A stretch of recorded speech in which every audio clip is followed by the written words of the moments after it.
one of these days, Lord willing, your whole family and everything come over here, and we'll be all together. You won't have to lead us at all. But we are blessed. But for the most part, we don't have the means of going to uttermost parts of the earth. So what we do is we as a body support missionaries in different places that believe like us, that have authority, and we support them, and we give them what we're able to give them in order that they might be able to take their family up and go to these places and be able to spread the gospel. And it's basically broken down in a simple way to spread the glorious gospel in Jerusalem, in Judea, in Samaria, and the uttermost part of the earth. So, if we're not supporting foreign missions, then we're not doing the local mission. Right? If we're not doing our local missions, we're not taking care. As individuals, not just the preacher, deacons, and Sunday school teachers, and all this stuff. This was to the church. Jesus says ahead to every member of the local church. This is our commission. Spread the gospel. And so we can't throw it off on somebody else. We can, but when we stand before the judgment seat of Christ, it's not going to fly, friends. It's not going to fly. It's our commission as local body.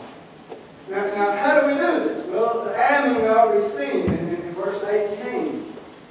And that is that we have authority through Jesus Christ. We have church authority. Secondly, it's through the Word. That's why we read in Romans 10th chapter, I believe, this morning, that it's the faith comes by hearing the Word of God. That we take God's Word, the gospel, that Jesus Christ came, He died, and the very third day rose again. And for those that repent, sin of sins, and trust in Jesus Christ, the personal Lord and Savior, they came and died, that He came and died for them. And the very third day rose again. We have that Word. And then the rest of the commission, which I'm just going to run through real quick, and that's where we have Sunday school, that's why we study the tabernacle on Wednesday nights, that's why we have youth, that's why we have the different arms of the church, because that's part of observing, teaching everything that Christ taught to observe. Because, and I know this, that we must often come together in the church. We must often study God's Word. We must often do God's Word, because guess what? You can be all hyped up, can't you? Hi! And you leave here on Sunday afternoon and come Monday morning, and I'm not talking about evil things, bad things, but just the things of the world can consume you in such a way that you forget everything. That's why we got to come back and get wrong. Because even the good things of the world can cause us not to remember who God is and what our mission is. That's why I believe the church met every day. Because in the first church it is, because it's so easy. You can leave here before Sunday night. You leave here at 4:30, 5 o'clock if I get long-winded. Before nightfall, because of everything, I'm not saying bad things, you can forget completely about what your mission is and what you're supposed to do. That's why it says, once you're saved and baptized, just don't quit church. Don't stop. Don't stop studying. And that's why we have organized study, because a lot of times, and that's why we should have 100% Bible, daily Bible readers, but almost a year we have not had 100% daily Bible readers. So that tells me that not everybody is studying the Word, meditating on the Word, like they should. That's why we have churches on Wednesday nights and Thursday night prayer meeting and Sunday school and all those things. It was Jesus knew. He knew who we are. He knew who He was. He created us. He knows who we are. He knows what we need. And there's no one perfect. The only one that walked on water and didn't fall in was Jesus Christ. And so we must continue to study the Word, come together because of that mission. Because if not, we will simply forget who we are and what it's all about. And that's where the command and signal comes in our lives. Turn to 2 Corinthians, the 5th chapter, 2 Corinthians 5. I want to read verses 17 through 21. Our situation is in a sinful world. Our mission is to preach the gospel, to baptize those that profess confess, and then continue to teach and then go out and spread the gospel in our local area, in our state, in our nation, and throughout the world. We do that through the means of missionaries across the world and ourselves as this. Verse 17 says, therefore, if any man be in Christ, that means saved, he is a new creature. Old things are passed away. Behold, all things are become new. And all things are of God. Now this is speaking of God's Word. Of His powers. All things are of God, who hath reconciled us to Himself by Jesus Christ, and hath given to us the ministry of reconciliation. To wit, that God within Christ reconciling the world unto Himself, not imputing the trespasses unto them, and hath committed unto us the word of reconciliation. In other words, this is the Great Commission too. He said, you're saved, you're a church of Corinth. He said, we're a new creature in Christ. He has given us the mission to show forth who Christ is, that the reconciliation of once an enemy of God, now because of Christ we become friend. We have that truth. We have that word to spread that others might come to understand the gospel of Christ. It says, now then, because of this, now then, we are ambassadors for Christ. For Christ. Jesus Christ is our head. So when we speak of Logano Baptist Church, we are speaking of Christ's body. You know that?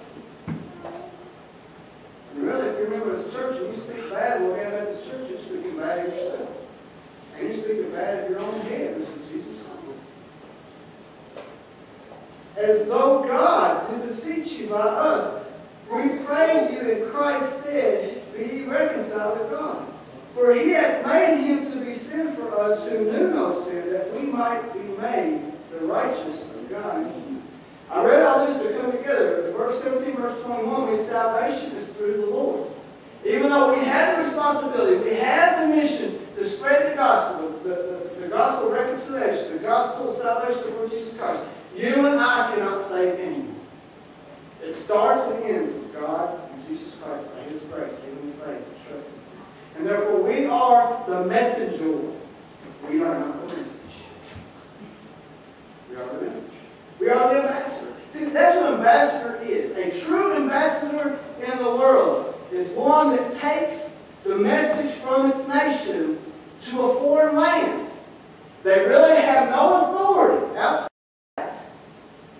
to make decisions to say this is what my nation would do. That's why we have to stick to the Word, friends. There's no new revelations. We have to stick to this Word and go by this Word. Because we have in ourselves no authority.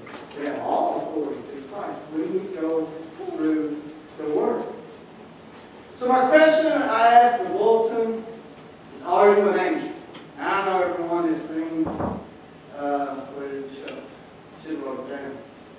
Touched by an angel. Highway to heaven. There's a bunch of them talk about angels. You know, they say that angel, a lot of people believe that once a person dies, they become an angel. No, angels were created for the foundation of the world. We're supposed to be angels here on earth. And you say, well, I'm not an angel, but let's see. Can you be an angel? Now, the world, like I said, they make these pictures of Touched by an Angel, Highway, and all these other shows, and you do all these things. But let's look and see what the true, in fact, what an angel is in the Scriptures. Well, first of all, we know this, and we know this is the time that we start to celebrate Christmas and think about the birth of Christ. We know that the angels are much part of the story of Christ's birth and throughout time. But the first in which what the word angel means is that the angel is a messenger. A messenger. That's what an angel is. The main task of an angel is to be a messenger. God sent the angel out to Abraham. The angel out to Jacob. So I believe that most likely that those two angels were Jesus Christ incarnate before he became the Son of God. And then we see angels down in Sodom and Gomorrah there. And we see angels, the death angel came through in Moses' time. Angel in Gideon. Angel the prophets and all.